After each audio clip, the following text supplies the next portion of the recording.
So, hello guys. Today I want to make a full beginner's guide for all of you who are new to last epoch. I've been playing this game for around 1000 hours plus, and I'm having a lot of fun with it, and I just think it's a great game with a great future. So, if you want to try a new game, I suggest this game. I highly recommend this game. And if you're old to ARPG and is trying something new, just stick with me, because this guide is also gonna present you all of the basic mechanics of the game and how they work and how you can make the better use of them. So stick with me. If you like my content, please like and subscribe, and let's go.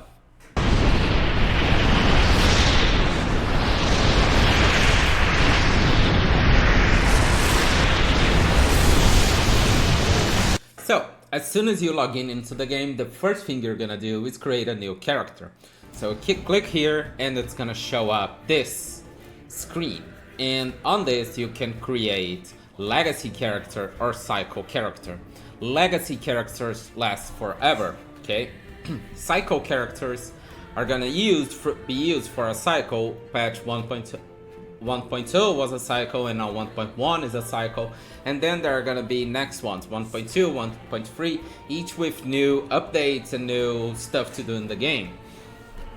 Cycles last around 3 or 4 months, and you're gonna compete with other players to see who can make the strongest build or get farthest in the game on a cycle. So depending on your playstyle, you choose one or two of these.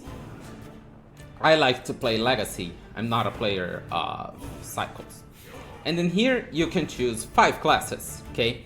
These are our 5 base classes, which is the Sentinel, the Rogue, the Mage, the Primalist, and the Acolyte. All of these classes have 3 specializations, okay, that you can choose from around level 20. After you play like 2 hours of the game in the campaign, you'll be able to choose them. And each of them has a unique skill that's only for this class, this mastery. And the next ones you will get from the passive trees. So, which class should you choose? I highly recommend on your first playthrough that you choose a class that you like, that you have fun with.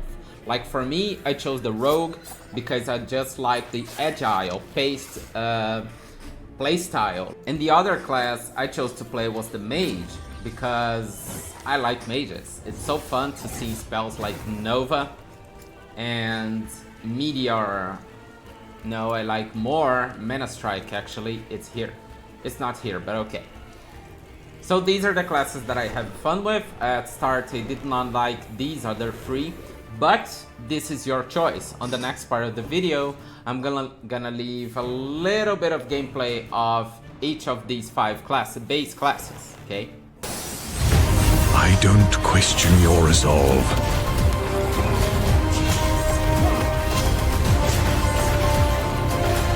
Nor your vocation. Sentinel was only strong the Paladin last patch. Now it's pretty much all strong. Sorcerer is strong as always. That plays awesome. You've shown us strength. It's personal, but it was a great class. Right now it's kind of nerfed. And courage.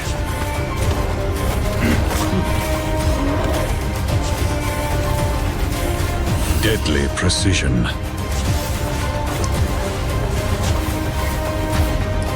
The Blade Dancer needs buffs. Falconer is the strongest of the and unfathomed power. Acolyte was very strong and it's got a lot of nerf now, but it's definitely playable.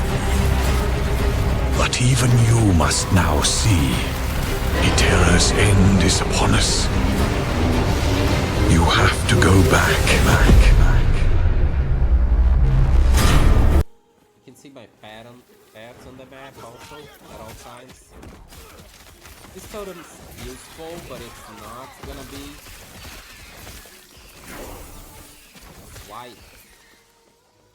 Alligator. Later. First, I want to finish this quest. I don't know. Increase spell damage to the high armor. What's this? 12.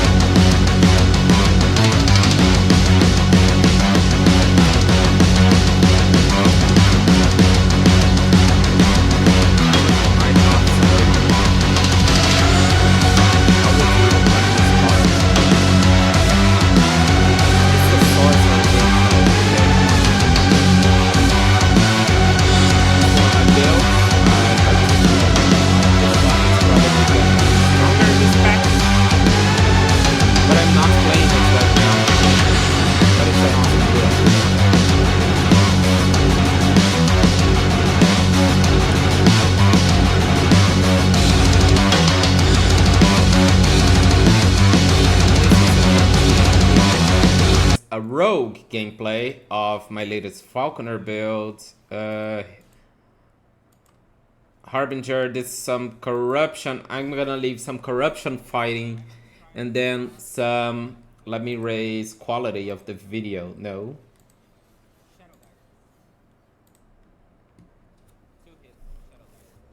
So you guys can see. I'm talking a lot in there, but I took the sound off. You're gonna listen just to me. Falconer is, in my opinion, the strongest of the rogue classes. I've played all of them. I think that's my opinion. Maybe people might disagree. But Bleed Falconer is awesome strong.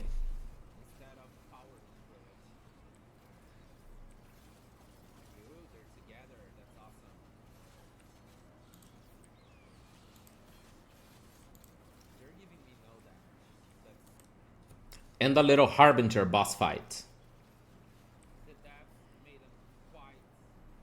And that's what I have, guys, for my material to show you guys. I haven't played much of the other classes. It's too much, you know, to play.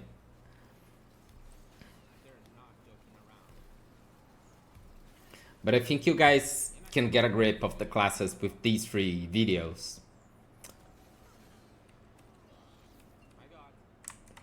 So I'm gonna kick off this guide talking about the passives. Every class is gonna have your base class passive tree and 3 masteries to choose. So after you choose a mastery in the end of time, around chapter 4 or 5, 2 hours of gameplay, you're gonna be able to choose access to a complete tree of one of these mastery, as I have on Spellblade, but I do not have on Rune Master or on Sorcerer. So these passives gives you a lot of stats, sometimes abilities or proccing abilities with skills with one another, and a lot of stuff. And there are a lot of different ways to build that. This one, for example, gives elemental damage, intelligence, resistances, damage. This one's make it proc Frostclaw. This one gives a skill that's Fire Aura. This one gives you ward. Anyways, the important here for you to look is there are a lot of builds, and there's this bar. As you spend points on the tree, this bar is gonna go forward, and then you're gonna unlock the skills. Okay, you can see here that on Rune Master it's as far as this, because I have only 8 points and I only have Flame Rush. I do not have Frost Wall, and I cannot get Rune Bolt or Glyph of Dominion, because this bar will not get over here, will not get past this, okay? I've got some points back here. There's an NPC that respects your passives. So, if I've put 86 points on Spellblade and I regret it, I can come on this NPC, click a skill that I don't want, and he's gonna respect it point by point, okay? I have this gold, and this respect costs 400 gold. When you get max points on a node, it's gonna cost more, like this one, 1040. Okay, it's not much, but I've seen myself out of gold. And a tip, if you wanna do this fast, click mouse, enter, mouse, enter, mouse, enter, mouse, enter. It's gonna go faster. Now I'm gonna put some points on Rune Master just to show you guys that I can't get past that point. See, I'm putting a lot of points, but the bar's stuck here. So that's my limit, because I have not specialized on Rune Master. So, how to choose your passives when you're new to the game? What passives should you choose? Well, I highly recommend you think about the class you want to play, the base class and the mastery before you start. And then you're gonna search for low tier weapons and stuff that combine. For an example, I'm a Spellblade, so I want stuff that gives me melee cold damage, or that procs other skills, like this node procs Frostclaw. So if I check on the skill Frostclaw, I also have a node here that procs Frostclaw. So these two sum up together, it's 30 chance to cast on melee hits here, plus 20% more here. So you gotta search for this stuff. Also, don't go all for damage. Look for nodes that give you some defense, like arcane shielding. It gives you less damage taken and ward per second. Then this one is gonna give armor. This one's gonna give ward and intelligence. This one gives my mana back, and this let me keep hitting. This one gives me ward and attack speed. So you gotta make a balance between those points. And I'll tell you, that's a lot of thought. So if you want to do things faster, you can also get a starter's guide from YouTube with specific classes. So there are mage specific leveling up guides that you can search for on YouTube. I don't have any on my channel now. I'll do it sometime, but that's a great tip. But for you that's starting right now, search for this. Search for nodes that combine, that proc, like this one. They're great for every class. Usually to finish the campaign, they're more than enough. And combine strength and attack. Don't go all for damage or all for defense. You're not gonna be able to do that stuff. Also, as much as 11th Hour Gaming or any other company try, the games are never balanced. So if you're starting on patch 1.1, for example, the sorcerer is very strong right now, thanks to this node and some others. And this one too, I think it's pretty much strong. And the rune master got a lot of debuffs. He got a lot of nerfs. And the spellblades also got some buffs. So right now, if you want to choose a class from mage, I'd suggest you get sorcerer or spellblade. They're stronger right now. For campaigning, all of them are gonna clear the campaign. But if you are thinking about a late game character, definitely think about that. Think about the patch you're playing and watch the YouTubers' channels to see what they're talking about this patch and which class is stronger. Basic explanation. As you open up the skill window, you're gonna see base mage skills that you unlock with a passive tree, and the mastery skills, okay? So these ones are gonna be cleared, unlocked by leveling up point. These ones are gonna be unlocked by spending level on the passive tree, these ones on the mastery passive tree, and this one comes with the mastery. If I chose another class, sorcerer I mean, I'd get meteor, and I'd unlock these skills. If I chose rune master, I'd get runic invocation and these skills. If we see this bar on the passive skill tree, that's what's gonna unlock the skills, okay? So as I've chosen the mastery spellblade, I can get through the middle of the passive tree and get these two skills unlocked. As I have not chosen rune master, I do not get the exclusive mastery skill, and I do not get past this chain, so I cannot get rune bolt or glyph of dominion, or on the sorcerer's case, meteor, arcane ascendance, and black hole. That's it. When you open up a skill, you're gonna see a lot of nodes, okay, to choose from. And when you're starting the game, just look to have fun. You don't have to be overpowered. You have limited points to spend on the skill tree. You have 20 level points to spend on it.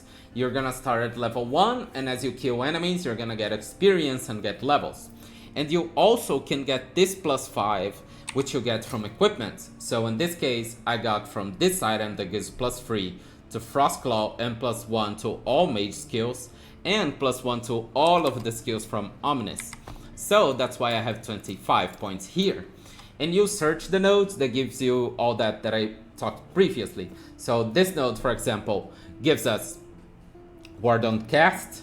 This node makes all our 5 projectiles hit, so single target enemies, that's awesome. And I'm using Frozen Sleeper to get the ice spirals to hit the whole map. And it turns out something just like this. So if I cast Frostclaw right now, you see that I can give a lot of hits on single targets, and I still cast these ice spirals that gives area damage. And that's what we want. And my Frostclaw is proccing on Mana Strike, which is this skill here, because I chose to get this node with this passive. So that's what you gotta think about when you're starting the game. If you don't wanna follow a guide, a leveling up guide, and you wanna think by yourself, look for these kind of skills, and please do think about combos, skill combos. How do you choose your skills or your combos? First of all, if you're on your first playthrough with the mage, I highly recommend Frostclaw. It's very fun and very strong skill to play. There are a lot of builds out there with it, very, very strong. If you're on other characters, search for skills that you have fun with and that are resourceful, you know, that can hit mobs but also deal single target damage, because some skills are good but they're not gonna get through your game by themselves, like Snap Freeze. Snap Freeze can freeze enemies in front of you, then it has 15 seconds of cooldown, so you can't use this alone. Frostclaw is gonna give you everything. Frostclaw gives you damage, area damage, single target damage, and ward, and it's got mana efficiency on it. So it's a pretty much complete skill, and if you're starting the game, that's pretty much what you're looking for.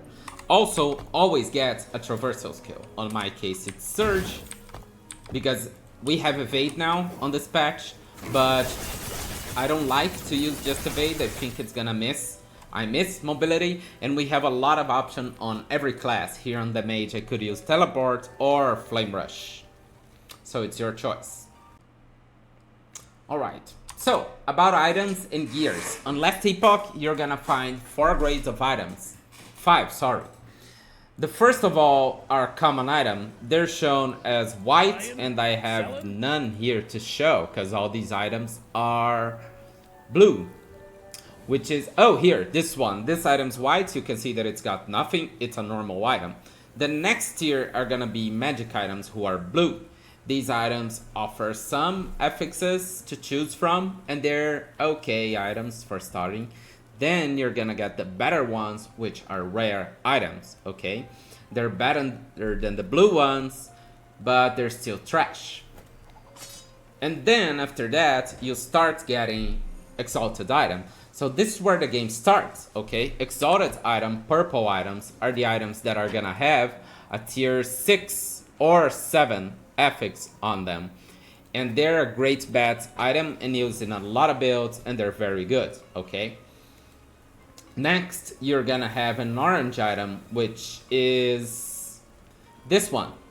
For example, they are unique items. They're rarer, they're harder to find items. Some are harder than others. This Omnis, for example, only drops from one specific boss, so it's hard to find. This Bone Clamor Barboot drops from a lot of bosses, a lot of echo reward, so it's easier to find. And as you can see, it's pink. That means it's a legendary. And you can turn these into legendaries. How? First, you gotta find an item that's got this. This is an LP1. So that means it's got 1 legendary potential. I can forge 1 affix on it. I've got a full video explaining about legendary forging. Just look on my channel. It's gonna be on this playlist, and you can see how that works. Also, on patch 1.1, we received the Nemesis system. The Nemesis system is another possibility to make legendary items, and I'm gonna do full explaining on it on another video, okay? But to get this pink item, that's what you need. You need to go to get a LP1 or a Nemesis and forge it, okay? Then you're gonna get a legendary with a unique with affixes that's a legendary. And these are the 5 type of items on last epoch. Also, these exalted, the strongest types can be 2 exalted or even 3 exalted on a single item. I have an example here. You can look at this belt, it's got 2 exalted affixes. This X also I've separated some items that are good, that have that, because you never know when you're gonna use it, when you're gonna make alternate characters. So I just stash them, and I keep them very well stashed. And these are the idols. The idols you're gonna clear through while you're through the campaign. Some on side quests, some on the main campaign. I suggest you do all the side quests because of that, and because you get some passive points too. And there are a lot of options here on the idols and a lot of types of idols. Some are common to all classes, other ones are class specific, and they're a really important part of the build. So also they have different space forms here. You can see that this takes 4 squares horizontal, this takes 3 vertical, and there's one that takes 4 spaces vertical or 4 spaces in a square form, and that all makes a whole difference on your build. Combine, when you're thinking about the gear, you gotta combine stuff. You gotta combo your skills, passives, and equipment. That's what's gonna make a strong character. There's a special class of items that experimental mages will drop that are experimental items, okay? This word on kill is an example, and I'll get 3 examples here. You can see, no, it's not, sorry. So this is experimental ward on use. It's gonna give ward decay threshold and ward when you use potion. So these experimentals are very nice. They can be obtained from experimental mage. The higher the corruption, the higher chance to get a good tier. You can seal them on the items, like, oh, it's got 0 forging potential. And this one too, hang on. How about this one? This one has it. You can seal them on the items and clear the slots. That's very good. Or you can make an item an experimental. So you gotta get an item that can be and can have an experimental affix, like a glove, for example. Let me get some here just to show you guys. This boot, oh, it already has. This glove, I can take this, use a glyph of insights, and turn this into an experimental. It's a random chance. You might lose a good item by doing this, okay? So be well prepared to do this.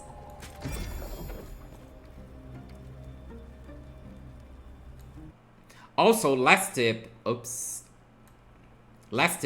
experimental items can be forged into legendary items, okay? If you got an LP 1, 2, 3, 4, they can go, unless it's sealed. If it's not sealed, it can go on the legendary item. You press C and you see this huge window of stats, which are gonna show you your base stats, health, movement, and a blah blah blah, a lot of stuff. What you gotta know here, first, what are the primary stats for your classes? I'm on a Spellblade, so my primary stats are intelligence and dex. That's what's strong for me, okay? If I was on the mage, If I was on the sorcerer, I'd go just for intelligence. If I was on my falconer, the important would be dex. If I was a forge guard, the important would be strength. Although on general, it's not bad to get points on strength and vit. Vitality gives you health and some resistances, and strength gives you armor. Attunement gives you mana, but it's pretty much useless for most classes. So these 3 are useful, and you get some items that give you plus, like this one, it gives +5 to all attributes. So that'll give me health, armor, and the stats I need. So be aware of that you can focus on one, but you don't need to get only on one of them. And you get these from a lot of stuff, like items, like items and passives, okay? So be smart about it. Resistances are gonna reduce the damage you have. I have a full video all about resistances and how they work. But overall, know this, when you get damage, you get reduced damage based on the resistance you have. As you get farther on the game, monsters are gonna penetrate full resistance. That means when you get to the end game, I have 75 capped, because this is a cap resistance and uncapped resistance at 115. So monsters are gonna give 0% damage, normal damage on me, physical damage on me, on this character. If they cast a physical resistance shred, it's gonna be based on this. So they're gonna have to cast like 45% resistance shred to get to below my 75. And if they get that, if this reduced by 50, let's say this is reduced and gets to 50%, I'm gonna receive plus 25% damage from them, okay? That's a complicated math, little bit, but that's how resistances work. There are a lot of resistances, and if you wanna get to the end game and farm corruption, be sure to get high resistances, at least to the cap, at least to the cap. So, block chance, we don't have it here, but it's when you have a shield or a double weapon, and it's gonna give a chance to block and to diminish the damage you receive by a percentage that's based on your block effectiveness. Armor also decreases the damage you receive, and it works only at 70% for damage over time. And you have a chance to dodge. When you dodge, you don't get a hit, but you can't dodge damage over time. So damage over time are stuff that stack at you or the enemy, like poison, bleed, doom, blah blah blah. Your chance to avoid stun, that's based on your health, and ward retention. These are complicated mechanics that are worth a full video, and here you can see all the other stats. We have a lot of them. Some are even kind of class specific, because some classes don't use certain stuff. Here you can see the minion stats, your defenses better explained, and the damage. You see that on health here, I have health, and above it I have ward. So, first things first, health is your health. If you goes to 0, you die, that's it. And above the health, we have ward. Ward is a shield that protects your health, okay? Also protecting health, we have our endurance. Endurance starts at endurance threshold, so like mine is 368, so when my health gets to that, I'm gonna receive 45% less damage, okay? Endurance does not work on ward, that's very important. Usually ward is better than health. So if you're gonna choose on a build between ward and health, get ward. If you wanna make a mixed build with health and ward like I'm doing here, it's viable, but just health is not, okay? You're not gonna get far with it. There are a lot of ways of generating ward, like when you're building your characters, you can put on passives, on items, on skills, and everything else, okay? Last Epoch has 2 item factions, and the newer one that I'm gonna talk about in the end, okay? So, when you get to Majalka in the Divine Era on your first character, you're gonna be able to choose a faction, Merchant's Guild or Circle of Fortune. On your second character, as soon as you reach Keeper's Camp, you're gonna also be able to choose from the start which faction you want to continue or start a new one, okay? So if you're here on Keeper's Camp on your second character, you'll see the 2 NPCs here from Merchant's Guild and Circle of Fortune, and you'll be able to choose them, okay? Important fact, if at any time you want to leave a faction, you have that option, as well as a fast travel to the bazaar or the observatory, which is Circle of Fortune, okay? Which one should you choose?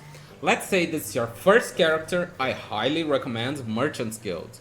Why? I'm gonna show you. When we're here, this is the bazaar, okay? You see here, there's a lot of miniatures, which you can see what each NPC sells.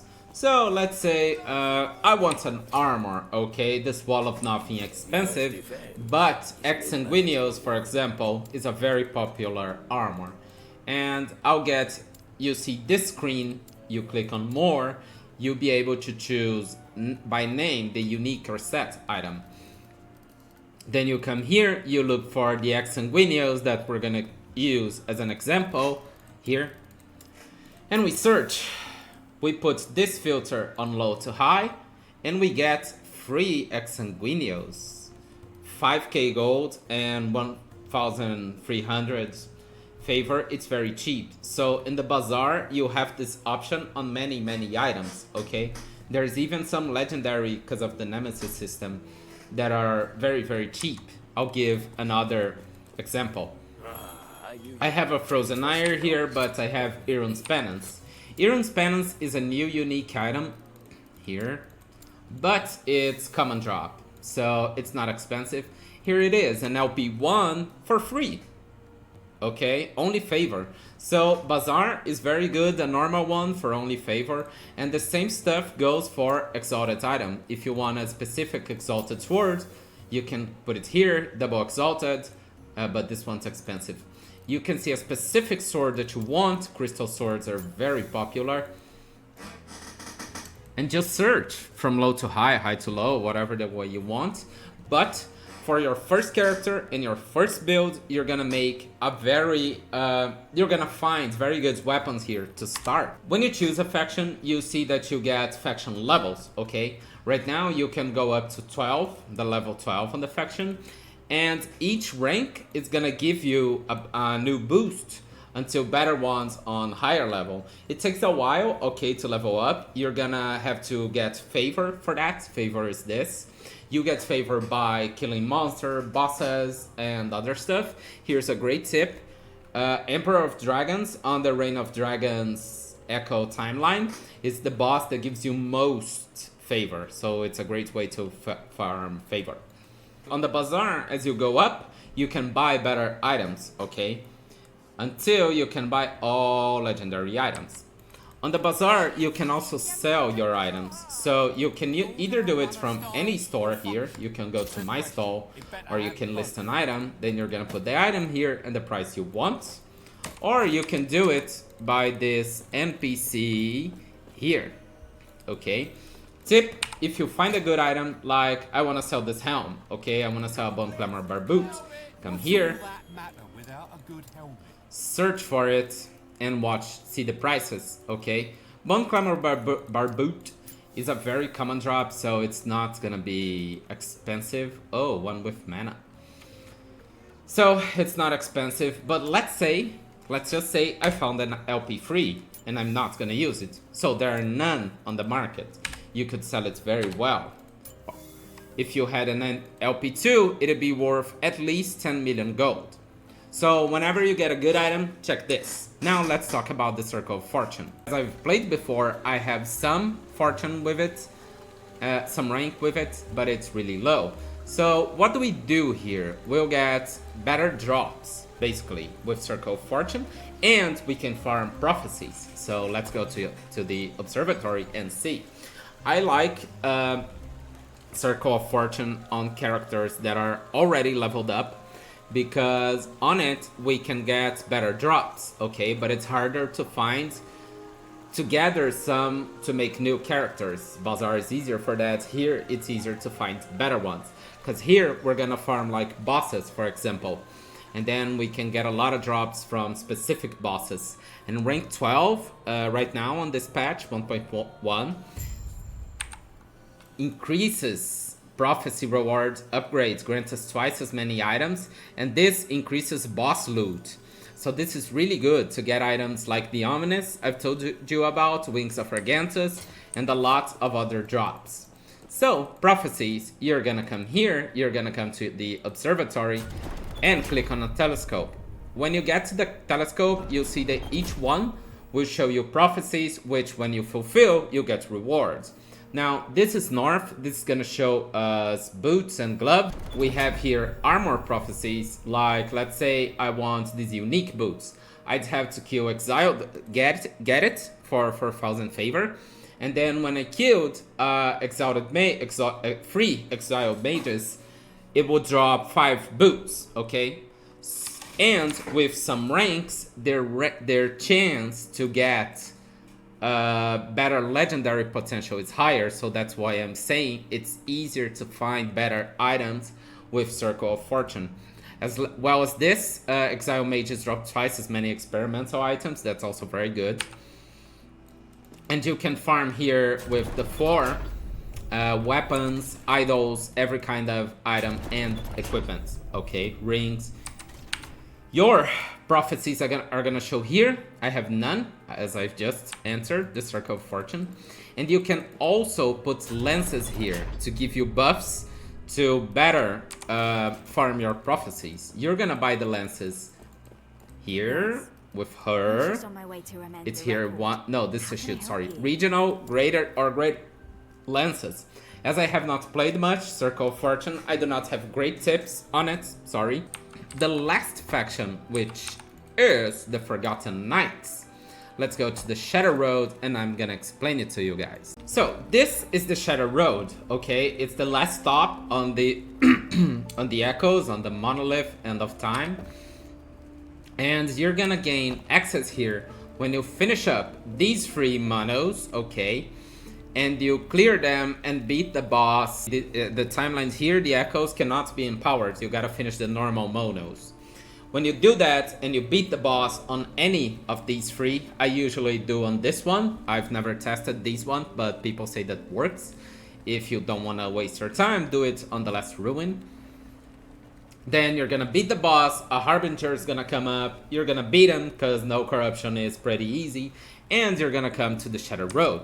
Here, you're gonna find this Forgotten Knight that's gonna tell you a lot of story and start the Forgotten Knights faction.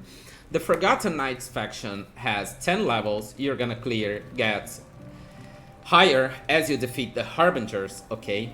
How do you fight the Harbingers? The quests are gonna tell you. I'm on my ninth Harbinger. So now, I gotta get to a timeline that I haven't defeated a Harbinger yet. Get it to 275 corruption, beat the boss, then the Harbinger is gonna show up, okay? Here on the Harbingers tab, you can see the ones you've already defeated, okay? I'm missing 2, Fall of the Outcast and Ending the Storm, okay? After I defeat all of them, I will be able to use a Harbinger Eye on this gate, and I'll be able to fight Eberoth. That's the pinnacle boss of patch 1.1, okay? The Forgotten Knights have 10 ranks. They're all very good. They're all based on raising corruption and nemesis system and rolling blessings, okay? So that's all about it, the Forgotten Knights. I don't have great tips here. If you want to finish this, you have to get a strong build, okay? 275 and 300 corruption is an okay corruption. It's not every build that it's gonna make that, but there's a lot of them and a lot of characters that most characters actually can make that. So I suggest you make a strong build, and Harbingers are strong bosses, Eberoth even stronger. So be sure to be well prepared. But that's the newest and latest faction. So I came on my Blade Dancer just to show you guys what's happened and how I can change my faction, okay? I'm gonna go to the Divine Era on the Keeper's Camp, where are the 2 NPCs to show you guys fast. Here, and there are the 2 NPCs. As I've already chosen Merchant's Guild, I'm gonna have to leave it and then go to the Circle of Fortune, okay? Important notice, I cannot change factions while I have a specific item faction. So, like this armor is Merchant's Guild. So if I come here and choose leave, I must then equip all items. Let's see, it's this armor, this belt, this ring, this it's everything. This ring, this weapon, and that's it. So now I just come here and notice I'm gonna lose all favor when I do that. Oh, no, sorry. When I do that, okay? So leave it under rules at your favor with the faction, which is shared between characters. So all my characters will lose this favor, okay? Sadly. So I left, now I can come here and I can click here to visit the observatory or the bazaar to see and to watch, but I'm gonna join here. Join Circle of Fortune.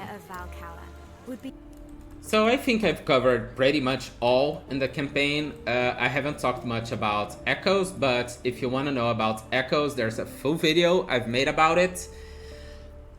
Explaining all this part, okay? You're gonna get to them when you've cleared the you don't have to clear the campaign to get to them, okay? As long as you're on the end of time with your you can, with your second character, you can already get to the echoes. If it's your first character, you gotta finish the campaign, then you can come to the echoes, okay?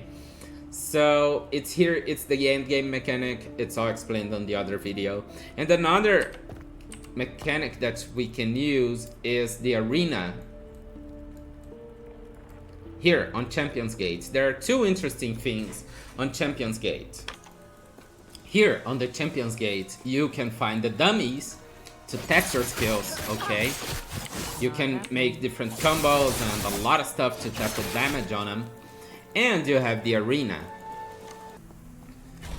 To enter the arena, you got two types of skills of keys. An arena of key of memory and a normal arena key. I'm gonna get a normal one.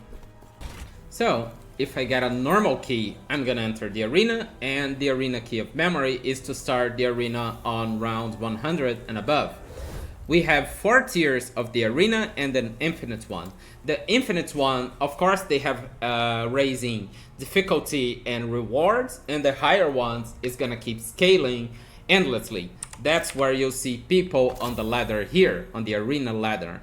On mode to 1 or to 4 players, or solo classes and blah blah blah, normal, hardcore, whatever you guys wish. Okay, permadying. Look at the name of this dude. I'm not an arena player, but they do exist. It's infinite arena killing monsters. It's fun. Yeah, it's fun. Okay, that's it. It's like farming. Farming is that also. It's infinite monster killing. First of all, you're gonna clear the campaign. So you can see there are 5 eras in this game. You're gonna get through all of them on the campaign. And the campaign is 8-10 hours tops. Some people can do even faster. You're gonna do it with your first character, and then you're gonna do it with all your other characters. As of now, 11th Hour has not made it possible to skip campaign. They've only made possible to raise timeline stability faster, but so that's it. You're gonna have to do it with all characters, okay? But some really cool tips about when you're campaigning is, first, get all the gold, okay? Don't let gold go. So you're gonna have to choose a faction at some point. I'm gonna talk about that later, or I'll keep this in the video before. And if you choose Merchants Guild, you're gonna use a lot of gold. So get all the gold, get all the crafting materials. Don't let anything pass, okay? I'm gonna play a quick echo here for you guys, just to show a little bit. And you see that it drops a lot of gold and a lot of forging items, a lot of items. So you're gonna want to play using a good loot filter. So sometimes when you go to a build online, they already give you, on my builds I try to give on all of them, loot filters. So you guys can go already farming it straight. But some don't, then, or if you're making your own character, just get the loot filter, make one. It's gonna spend some time, but it's gonna save you a lot of time later. And you can see that it drops a lot of gold. Not a lot, but it drops gold everywhere. So get it. You can also get gold selling unique items. Unique items undispatched, their value has been raised. Some are worth 2,000 gold, something like that. On the start of the game, you don't have many of them, but as you start playing, as you go on playing, you see many of them, okay? You'll see a lot of unique items that you're just gonna sell away because you won't use it and you already have them. So sell them. Do not let forging materials go.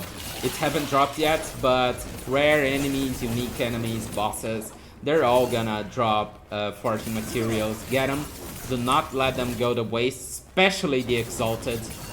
When an exalted item drops, be sure to see if you don't want to shard, don't want to farm that shard, okay? You can do that on forging with Rune of Removal or Rune of Shattering. I gave you a tip about that before. And that's how you're gonna play through the campaign, okay? Here, a lot of forging materials, every echo you're gonna have. Then you're gonna come here and transfer the materials and clear your stash, your inventory, sorry. This is an echo gameplay. I've made a full video explaining all about the echoes and how they work and how you raise corruption. The only, like, Phantom Grip, I don't want to sell this. But, Yes. if I come here, you see that I could get 850 gold with it. So, if I won't use it, I'll just sell it. If I regret it, I can just buy back for the same price. Done, okay? But I'm not gonna use it, so I'm just gonna Yes. sell it. Take care. I Yes. think I don't have it. I'm gonna keep it. Take care. Also, another good tip, just keep all the items, okay? You never, all the unique items, like at least one of them. You never know when you're gonna make another character and use it. I'll give some tips to you guys about the game. Don't be afraid to try different skill sets, different passives combinations, different items combinations. There's a lot of items in this game that do a lot of different stuff. You can see on my stash here. Oh, that's a great tip. Organize your stash, okay? I've organized per character, what I think my characters are gonna use, by uniques, by exalted, by idols, by tier 7, by a lot of stuff, okay? Organize this so you can find them better, because there are lots of types of items in this game. And don't be afraid to experiment, to try new stuff, to try new build guides, to search new build guides, participate on the community on YouTube, Discord, and forums like Reddit and stuff. You're gonna see a lot deeper into the game and have a lot more fun that way. Try new classes. Every new patch tries to balance the classes, and it's not perfect. Every patch is gonna have a broken class and a broken nerfed class, but that's the fun about it, and that's what makes us enjoy the game and keep playing the game. Remember to enjoy the game and have fun, okay? I hope I've explained everything in the best manner possible that I could. If you guys have something that you remember that I've not explained, or a doubt that I haven't cleared, please tell me on the commentaries down below. Thank you so much for watching this video. I wait for your feedbacks. Please like and subscribe, and see you guys later.